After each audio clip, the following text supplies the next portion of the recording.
10 సంవత్సరాలు వాళ్ళు ఉద్యోగాలు ఇవ్వలే. ఆనాడు నోటిఫికేషన్లు ఇస్తే పరీక్షలు లేవు, పరీక్షలు పెట్టే ప్రశ్నపత్రాలు జిరాక్స్ సెంటర్లలో పల్లి బఠానీలు అమ్ముకునే పరిస్థితి. పబ్లిక్ సర్వీస్ కమిషన్ అంటే అదొక దళారుల అడ్డగా మార్చింది. కానీ మనం వచ్చిన తర్వాత వీటన్నిటిని ప్రక్షాళన చేసి 60,000 ప్రభుత్వ ఉద్యోగాలు ఇవ్వడం జరిగింది. అదేవిధంగా విద్యకు సంబంధించి టీచర్ల బదిలీలు 10 ఏళ్ళు చేయలే, 16 సంవత్సరాలు ప్రమోషన్లు ఇవ్వలే. మనం అధికారంలోకి వచ్చిన ఎంబడి 35,000 మంది టీచర్లను బదిలీ చేసినాం, 22,000 మంది టీచర్లకు ప్రమోషన్లు ఇచ్చినాం, 11,000 మంది టీచర్లను నూతన నియామకాలు చేపట్టి విద్య మీద ఫోకస్ పెట్టి పేదవాడికి విద్యను అందించాలి, ఈ దేశ భవిష్యత్తు తరగతి గదుల్లో ఉంది అని చెప్పి ఈరోజు కాంగ్రెస్ పార్టీ నిర్ణయం తీసుకున్నది. సంక్షేమానికి సంబంధించి కూడా కాస్మెటిక్ ఛార్జెస్ మనం వచ్చిన తర్వాత 200% పెంచిన విద్యార్థులకు, డైట్ ఛార్జెస్ 40% పెంచినాం. రైతు రుణమాఫీ గురించి, రైతు భరోసా గురించి బట్టి గారు చెప్పిండ్రు.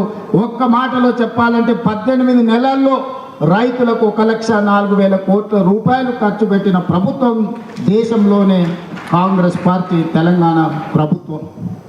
ఇట్లా విద్యకు సంబంధించి ఇంటిగ్రేటెడ్ రెసిడెన్షియల్ స్కూల్స్ కావచ్చు, ఇంటిగ్రేటెడ్ స్కిల్స్ యూనివర్సిటీ కావచ్చు, ఇంటిగ్రేటెడ్ స్పోర్ట్స్ యూనివర్సిటీ కావచ్చు, ఇట్లా ప్రతి విషయంలో ఈరోజు కాంగ్రెస్ పార్టీ ఆదర్శంగా నిలబడి ముందుకు వెళ్తుంది. కులగణానికి సంబంధించి 100 సంవత్సరాల కళ ఎవరు కూడా ధైర్యం చేయలేదు. ఈనాడు socio economic education, employment, caste and political సర్వేను దేశంలోనే గొప్పగా నిర్వహించి లెక్కలు తేల్చి ఈరోజు మోడీ ప్రభుత్వానికి సవాలు విసిరినాం.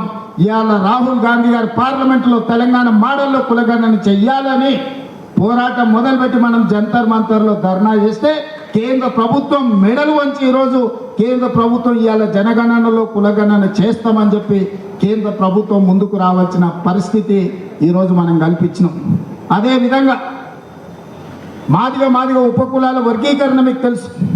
30-35 సంవత్సరాల నుంచి పోరాటాలు చేస్తున్నారు వాళ్ళు. ఎంతోమంది అందులో ఎంతోమంది ఎన్నో త్యాగాలు చేసి అలాంటి సమస్యకు శాశ్వత పరిష్కారం చూపించి ఈరోజు ఎస్సీ ఉపకులాల వర్గీకరణను దేశానికి ఆదర్శంగా ఉండేటట్టు ఈరోజు తెలంగాణ ప్రభుత్వము నిర్వహించి ఈరోజు మనం ముందుకు వెళ్తున్నాం.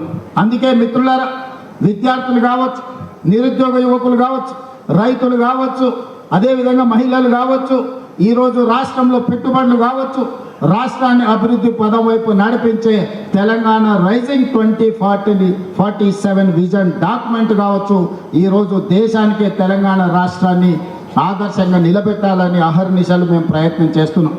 ప్రభుత్వం నడిపించే సమయంలో కొంత ప్రభుత్వ నిర్వహణలో మేము కొంత సమయం ఎక్కువ ఇచ్చి ఉండొచ్చు. అందుకే ఈరోజు మీ అందరి మీద బాధ్యత ఉన్నది, ముఖ్యంగా అధ్యక్షుడి మీద బాధ్యత ఉన్నది. పార్టీ నిర్వహణలో మీరందరూ క్రియాశీలక పాత్ర పోషించాలి. ఇవాళ గ్రామ స్థాయి నుంచి రాష్ట్ర స్థాయి వరకు పార్టీని నిర్మించాలి. ఈరోజు ఈ దేశానికే కాంగ్రెస్ పార్టీ, తెలంగాణ రాష్ట్రం ఆదర్శంగా ఉండాలి. ఈ బాధ్యత మీరందరూ నిర్వహిస్తారని నేను సంపూర్ణంగా విశ్వసిస్తున్నా.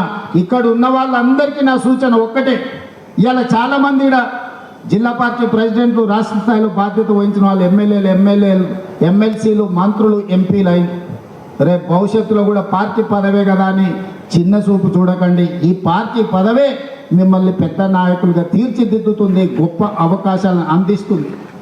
పార్టీ పదవిని చిన్న చూపు చూసిన, పార్టీ ఇచ్చిన పదవిని నిర్లక్ష్యంతో నిర్వహించిన అది తీరని నష్టం మనకే తెచ్చిపెడుతుంది. మనం చేసే కష్టం మనం ఎదగడానికి ఉపయోగపడుతుంది.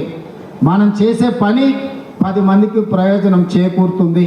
అందుకే ఈరోజు మీ పదవులు వచ్చిన వాళ్ళందరికీ వచ్చే ప్రభుత్వంలో 2029లో రెండోసారి ఏర్పడబోయే ప్రభుత్వంలో ఈరోజు పార్టీ పదవులు ఉన్న వాళ్ళకి చాలామందికి అవకాశాలు వస్తాయి. డీలిమిటేషన్ జరగబోతుంది, సీట్లు పెరగబోతున్నాయి, మహిళా రిజర్వేషన్లు రాబోతున్నాయి, మా ఆడబిడ్డల అవకాశాలు పెరగబోతున్నాయి, జమిలీ ఎలక్షన్లు కూడా తెస్తామని చెప్తున్నారు. ఇవన్నీ రాజకీయ అవకాశాలను పెంచుతాయి. మరి